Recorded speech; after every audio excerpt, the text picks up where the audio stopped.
আমন্ত্রণ বাণিজ্য সংবাদে আপনাদের সাথে আছি আমি ইয়াসমিন সুমনা।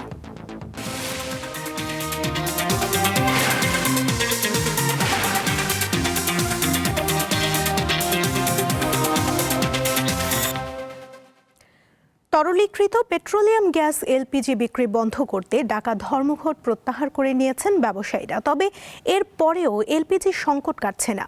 বাজারে এলপিজি সরবরাহে ঘাটতি রয়েছে। সরবরাহ কম থাকার সুযোগে ১,৩০৬ টাকার এলপিজির ১২ কেজির সিলিন্ডার বিক্রি হচ্ছে ২ থেকে ২,৫০০ টাকায়। তবে বেশি দাম দিয়েও এলপিজি পাচ্ছেন না কেউ কেউ। অনেকে বিদ্যুৎ চালিত চুলা কিনে রান্নার কাজ সারছেন। গত ২ সপ্তাহ ধরে এমন পরিস্থিতি চলছে। যদিও আমদানি বাড়াতে এলপিজি কোম্পানির দাবি পূরণে ইতিমধ্যে ৫ দফা উদ্যোগ নিয়েছে জ্বালানি বিভাগ। আমদানি বাড়ানোর প্রক্রিয়াও শুরু করেছে কয়েকটি কোম্পানি। সরবরাহ স্বাভাবিক হতে আরও কিছুদিন লাগতে পারে বলে জানান সংশ্লিষ্টরা। গত বছর এই গ্যাসের সমস্যা হয়ে গেছে, এবছর আরো বেশি। মাঝে মাঝে হঠাৎ একটু গ্যাস আসে, তাও রাতের 12টায় আসলে ভোর 4টা 5টা বন্ধ থাকে, এরপরে থাকে না। একজন আনতে আনতে মনে করেন 5টা পরে গ্যাস জায়গা, মানুষের অনেক কষ্ট হয়। কিছু লোকে যে সিলিন্ডার গ্যাস এনে পাক করবে তারও কোনো পরিকল্পনা নাই।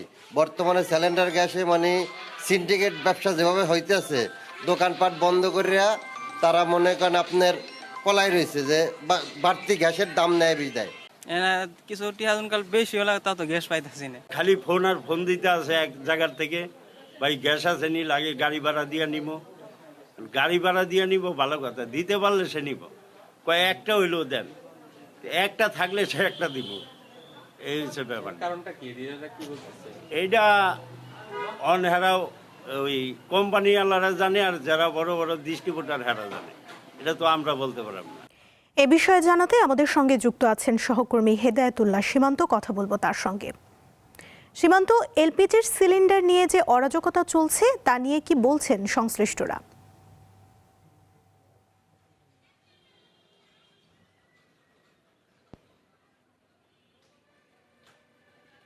সুমনা, গত 2 সপ্তাহ ধরে রাজধানী সহ সারা দেশে যে এলপিজি সিলিন্ডার গ্যাসের যে সংকট দেখা দিয়েছে সেটি এখনও বলবৎ রয়েছে। অর্থাৎ যে এই যে ডিলাররা যে সিলিন্ডার বিক্রি বন্ধ করেছিল সেটা কিন্তু প্রত্যাহার করা হয়েছে। তারপরে কিন্তু এই বাজারে সিলিন্ডার গ্যাসের সংকট রয়েছে। বিভিন্ন বাসাবাড়িতে আমরা সকাল থেকে ঘুরেছি।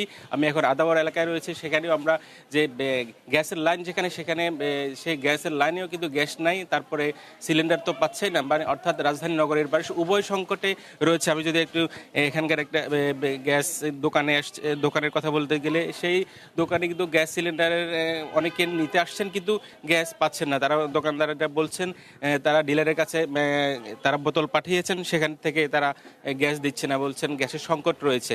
কিন্তু আমরা বিভিন্ন জায়গায় খবর নিয়ে দেখেছি যে গ্যাসের পর্যাপ্ত মজুদ রয়েছে, অনেকে দেওয়া শুরু করেছেন। কিন্তু যে মূল ডিলার তারা গ্যাসের এই সংকট তৈরি করেই কিন্তু বাজারে একটা সংকট তৈরি করেছেন, যার কারণে কিন্তু বেশি দাম দিয়েও কিন্তু এখন এই যে সিলিন্ডার গ্যাসের বোতল পাওয়া যাচ্ছে না। অনেকেই ২,০০০ থেকে ২৫০০ টাকাও গুনতে হচ্ছে, তারপরে কিন্তু গ্যাস পাচ্ছে না। আমরা সকাল থেকে এই দোকানে এসেছি, দেখেছি যে অনেকেই বোতল নিয়ে ফিরে যাচ্ছেন, অর্থাৎ গ্যাস সংকট রয়েছে, তারা রান্না বান্না করতে পারছেন না। একদিকে লাইনের গ্যাসের যে সংকট, তেমনিভাবে এই সিলিন্ডার গ্যাসের সংকট, অর্থাৎ উভয় সংকটে রাজধানীর নগরীর মানুষ রয়েছেন, কষ্ট করছেন।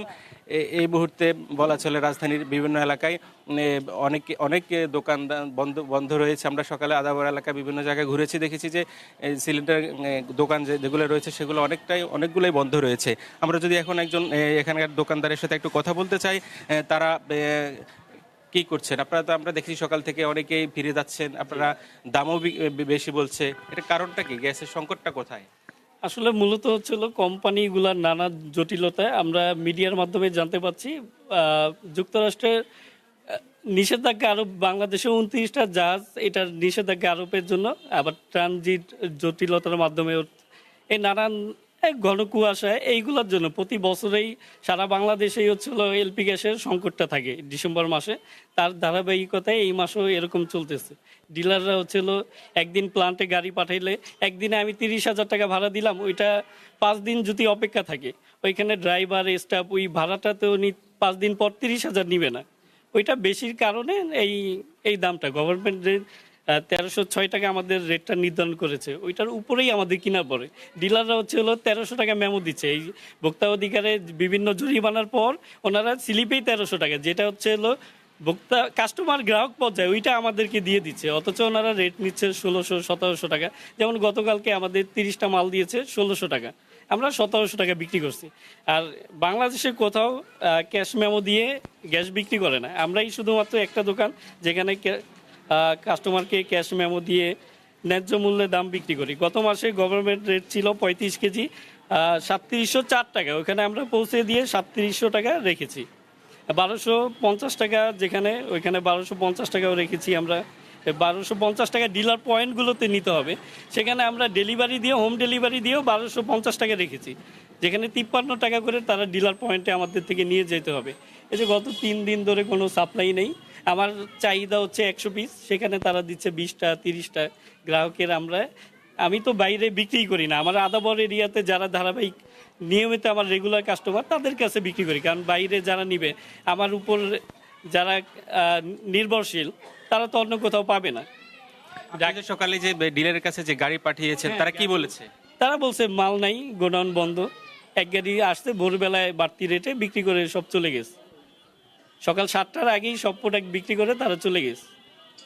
তাহলে আপনাদের খুচরা বাজার আমরা দেখছি 2500 থেকে 2200 টাকা বিক্রি হচ্ছে, এটা কেন? ঢাকা সিটির অন্য প্রান্ত 2500, কাস্টমাররাই বলে, আসলে আমরাই তো প্রলোভন দেখাই, ভাই গ্যাস দেন একটা বাড়তি দামে। আমি বাড়তি দামের প্রয়োজন নেই, আমরা যেটা পাই, আমার 1500 কিনা হলে 1600-100 টাকা প্রফিট করা লাগবে, বা 1200 টাকা আমার কিনা পড়লে 1300 টাকা। স্বাভাবিকভাবে গত মাসে এই এলাকায় যারা আছে জিজ্ঞাসা করবেন, 1300 টাকা 1200 টাকা বিক্রি করেছে। হঠাৎ হচ্ছে হলো 10 তারিখের পর থেকে এই পর্যন্ত ডিলার পয়েন্টে আমরা 1300 কিনেছি, তার 2 দিন পরেই 1500 টাকা। 1500 টাকা কিনে আমি তো 1250 টাকা কখনো সম্ভব না আমার বিক্রি করা, আমার খরচ আছে, আছে। আজকে যেমন গেলাম সকালে 23টা গ্যাস নিয়ে, তারা বলছে ভাই প্রোডাক্ট নেই, আসলে জানাবো তাও দাম বলে না। দাম যখন যেটা কাস্টমার বলে ভাই একটা গ্যাস দেন, দাম যাই হোক ওইটা তো আমি জালিয়াতি করতে পারবো না। পাড়া মহল্লায় আমার দোকান, ফেরি করে বিক্রি করলে কাস্টমারের কাছে এক এক দিন এক একজনের কাছে বিক্রি করতে পারবো। সুমনান, উনি যেমনটি বলছিলেন, এই সংকট মূলত ডিলার পর্যায়ে রয়েছে, তারা সেই ডিলারের কাছ থেকে কিন্তু সরবরাহ পাচ্ছে না, যার কারণে কিন্তু সেটির দামও খুচরা বাজারে বৃদ্ধি পেয়েছে। বাসা বাড়িতে যেমনি লাইনের গ্যাস নেই, তেমনি সিলিন্ডারও পাচ্ছেন না নগরীর মানুষ। এই মুহূর্তে রাজধানী সহ সারা দেশে এই গ্যাস সংকট রয়েছে। যদিও ডিলাররা বলছেন তাদের যে অবরোধ তারা তুলে নিয়েছেন, তারপরে কিন্তু এই বাজারে গ্যাস সংকট রয়েছে, নগরবাসী দুর্ভোগে রয়েছেন এই গ্যাস সংকটের কারণে। সুমনা, ছিল আমার কাছে আদাবাদ থেকে গ্যাস সংকটের সর্বশেষ তথ্য। সীমান্ত, ধন্যবাদ আপনাকে। রেমিটেন্সে উচ্চ প্রবাহ বজায় থাকায় বাজার থেকে ডলার কিনছে কেন্দ্রীয় ব্যাংক। এতে বৈদেশিক মুদ্রার রিজার্ভ বেড়ে প্রায় 34 বিলিয়ন ডলারে উঠেছিল। তবে বৃহস্পতিবার এশিয়ান ক্লিয়ারিং ইউনিয়ন আকুর নভেম্বর-ডিসেম্বরের জন্য প্রায় 154 কোটি ডলার পরিশোধের পর তা কমে 32.44 বিলিয়ন ডলারে নেমেছে। আর IMF এর হিসেব পদ্ধতি BPM 6 অনুযায়ী রিজার্ভ দাঁড়িয়েছে 27.85 বিলিয়ন ডলারে। বাংলাদেশ ব্যাংকের তথ্য অনুযায়ী আকুর দায় শোধের আগে গ্রস রিজার্ভ উঠেছিল 33.97 বিলিয়ন ডলার। দেশের ইতিহাসে রিজার্ভ সর্বোচ্চ 48 বিলিয়ন ডলার হয় 2021 সালের অগাস্টে। তবে প্রচুর ডলার বিক্রির কারণে ধারাবাহিকভাবে কমে আওয়ামী লীগ সরকার পতনের আগে 20.48 বিলিয়ন ডলারে নেমেছিল। অন্তর্বর্তী সরকার দায়িত্ব নেওয়ার পর থেকে অর্থ পাচারে কড়াকড়ির ফলে হুন্ডি কমে বৈধ পথে রেমিটেন্স বাড়ছে। ঢাকার নিকটবর্তী পূর্বাঞ্চলের 4 নম্বর সেক্টরে স্থায়ী venue Bangladesh China friendship exhibition centre BBSFEC ভবনে চলছে ঢাকা আন্তর্জাতিক বাণিজ্য মেলার 30তম আসর। সাপ্তাহিক ছুটির দিনে সেখানকার বেচাকেনা নিয়ে জানাতে যুক্ত আছেন আমাদের সহকর্মী জহিরুল মোহসান। মোহসান, ছুটির দিনে ক্রেতা দর্শনার্থীর ভিড় কেমন দেখছেন, আর পণ্যের মান ও দাম নিয়ে কি বলছেন আগতরা?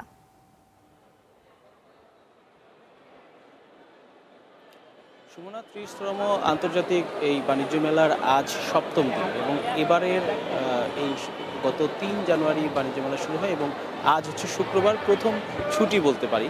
এবং এই ছুটির দিন ব্যবসায়ীরা কিন্তু বেশ ভালোই দর্শনার্থী প্রত্যাশা করছিলেন। তবে আমরা সকালে যখন মেলার দ্বার খুলে দেওয়া হয় এরপরে দেখেছি যে আসলে তেমন একটা ভিড় নেই। তবে সময় যত গড়াচ্ছে ততই কিন্তু আসলে মানুষের ভিড় বাড়ছে এবং ব্যবসায়ীরা প্রত্যাশা করছেন দুপুরের পর আসলে বেশ ভিড় হবে এবং তারা একটি ভালো ব্যবসার প্রত্যাশা করছে আজকের দিনে। এবং আপনি যেটা জানতে চাচ্ছিলেন আসলে পণ্যের মান এবং দাম নিয়ে এখনও আসলে তেমন কোনো অভিযোগ পাওয়া যায়নি। আমরা বেশ কয়েকজন দর্শনার্থীদের সাথে কথা বলে জানিয়েছি যে গতবারের তুলনায় কিছুটা দাম বেশি বলছেন অনেকে, তবে আবার অনেকে বলছেন যে গতবারের মতোই দাম রয়েছে। আর পণ্যের মান নিয়েও তেমন একটা অভিযোগ এখনও পাওয়া যায়নি, গতবারের মতোই আসলে পণ্যগুলো। এবারও আমরা দেখেছি যে পোশাকের যেই দোকানগুলো রয়েছে সেগুলোতে আসলে বেশ ভিড় লক্ষ্য করা গিয়েছে তুলনামূলক। এছাড়া প্রসাধনী, তারপর গাড়ির শোরুমগুলো রয়েছে এবং যে খাদ্যপণ্য যে বিক্রির স্টলগুলো রয়েছে সেগুলোতে কিন্তু আসলে বেশ ভিড় রয়েছে।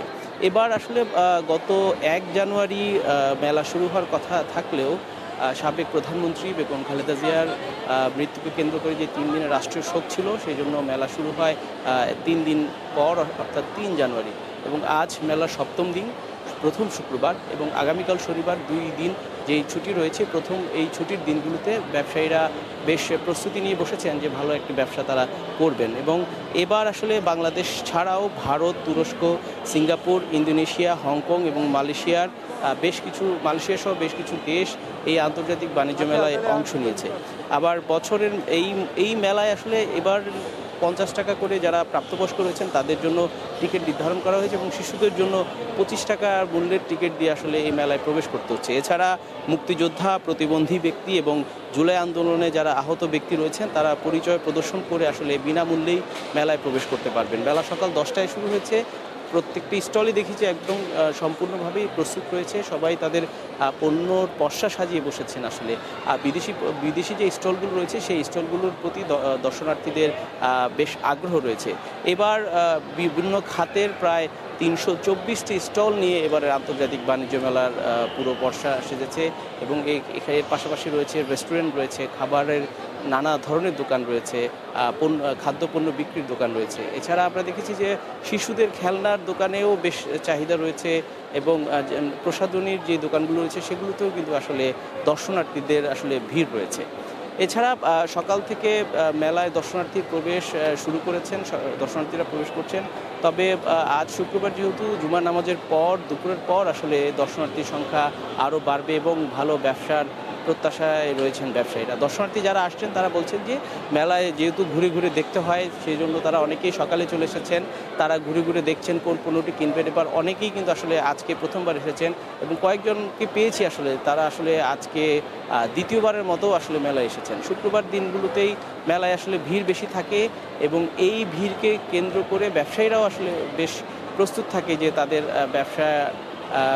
ভালো ব্যবসা করবে এবং পণ্যের গুণগত মান, যেটা নিয়ে আসলে আমরা বলছিলাম একটু আগেই, যে পণ্যের গুণগত মান যাচাই বাছাই করেই কিন্তু ক্রেতারা আসলে কেনাকাটার কাজটি করছেন এবং ক্রেতাদের পাশাপাশি ব্যবসায়ীরাও চেষ্টা করছেন বেশ দর কষাকষির মাধ্যমে একটু লাভজনকভাবে তাদের পণ্যগুলো বিক্রি করার। তবে মেলার শেষ দিকের প্রত্যাশায় এখনও অনেকে রয়েছেন যে শুরুতে দেখে যাচ্ছেন এবং শেষ দিকে যেহেতু পণ্যের বিভিন্ন ছাড় থাকে এই ছাড়ের প্রত্যাশাও কিন্তু অনেকে করছেন দর্শনার্থীরা এবং সেই জন্য তারা শুরুতে আসছেন, অনেকে এসে কোথায় কোন স্টল রয়েছে, কী ধরনের পণ্য এবার মেলায় এসেছে এবং সেই পণ্যগুলো অনেকে লিস্ট করছেন, অনেকে ঘুরতেও এসেছেন। ঘোরার পাশাপাশি অনেকে বলছেন যে শেষ দিকে যখন ছাড় দিবে তখন সেই পণ্যগুলো তারা কিনবেন এবং সেই কেনার পাশাপাশি তারা বেশ লাভ করবেন বলেও তারা প্রত্যাশা করছেন ক্রেতারা। সুমনা, শীতের মৌসুমী শাকসবজির সরবরাহ ভালো থাকায় দাম নিয়ে অনেকটাই স্বস্তিতে ক্রেতারা। তবে চাল ও চিনিতে প্রতি কেজির মূল্য 2 থেকে 5 টাকা পর্যন্ত বেশি ব্যয় করতে হচ্ছে। মাছের দাম আগের মতোই স্থিতিশীল। শীতকালীন সবজিতে এখন ভরা বাজার। সাপ্তাহিক ছুটির দিন হওয়ায় শুক্রবারে বেচাকেনাও বেশ জমজমাট। লাউ, শিম, টমেটো, ফুলকপি, বাঁধাকপি, শালগম, গাজর কিংবা মূলা, শাকসবজির দাম নিয়ে ক্রেতার অভিযোগ অনেকটাই কম। সেই তুলনায় অনেক বেটার এখন। ম্যাক্সিমাম সবজি আপনার মানে 50 থেকে 100 টাকার মধ্যে আছে। শীতের সবজি হিসাবে সবাই ভালো পাইতেছে, এটা সঠিক। কিছু কিছু আইটেমের দাম কম আছে, আবার কিছু কিছু আইটেমের দাম বাড়ছে। মাল আমদানির উপরে হলো দাম। ফুলকপি হচ্ছে গত সপ্তাহে যেটা কিনেছিলাম 25 টাকা, এটা আজকে জিজ্ঞেস করলাম 40 টাকা, মানে তার থেকে কিন্তু অনেক তুলনামূলকভাবে অনেক ছোট, তারপরও দামটা অনেক বেশি। তবে সম্প্রতি চালের বাজারে কিছুটা অস্থিরতা দেখা দিয়েছে। মিনিকেট, নাজিরশাইল সহ প্রায় সব ধরনের চালের দাম বেড়েছে। আমাদের যে চাউল আছে প্রতি কেজিতে 1-2 টাকা বাড়ছে, বিশেষ করে মিনিকেটের রেটটা বাড়ছে বেশি। ঊর্ধ্বগতি চলতেছে, আপনার মিনিকেট 28 এগুলো সব কেজিতে 1-2 টাকা করে বাড়ছে। নাইশালের দামটা বেশি বাড়ছে। আগে আমি কিনছি 4000 টাকা বস্তা, যেটা ইন্ডিয়ান ভিভোগ একটা চাল চিকন, ওইটা এখন মানে আবার 100 টাকা 150 টাকা দাম বাড়তি। ভোগ্যপণ্যের মধ্যে চিনি নিয়েও অস্থিরতা রয়েছে। চিনির দামটা একটু বেশি, কেজিতে 3-4 টাকা বেশি। আগে 100 টাকা গায়ে এমআরপি ছিল, এখন গায়ের রেট কস্ট একটু বেশি। আর খোলাটা আমরা বেশি 90 টাকা, এখন 95 টাকা 96 টাকার মতো কিনা পড়ে। ডাইলের দামটা মোটা ডাইলটা যেটা, এটা একটু কেজি প্রতি 10 টাকার মতো কমছে। মাছের দাম নিয়ে ক্রেতা বিক্রেতার রয়েছে মিশ্র প্রতিক্রিয়া। তেলাপিয়া সাধারণ মাছ যেটা খাইতে পারতো, ফাঙ্গাস মাছ এটা 30টা বেশি।